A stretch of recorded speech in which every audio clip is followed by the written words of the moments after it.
ये 7 वाट में SMD के लिए चिप ड्राइवर, ठीक है, 1 mm और 2835 6 वोल्ट का दाना लगा हुआ है, ठीक है। और इसके साथ जो ड्राइवर आ रहा है, ये जो इसका जो डाया है ना वो 50 mm है, ठीक है। और उसके बाद जो इसमें ड्राइवर है वो डबल कैपेसिटर में है, तारें लगी हुई हैं, ठीक है।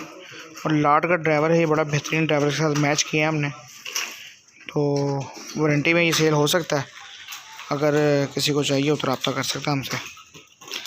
और इसकी हीट की मैं आपके बारे में बता दूं तो इसकी जो हीट है वो 130-120 को टच कर रहा है।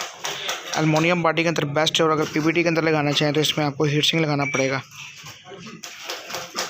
ड्राइवर की क्वालिटी आप देख लें, डबल कैपेसिटर में 50 वोल्ट 22 UF और 400 वोल्ट 4.7 UF, ठीक है।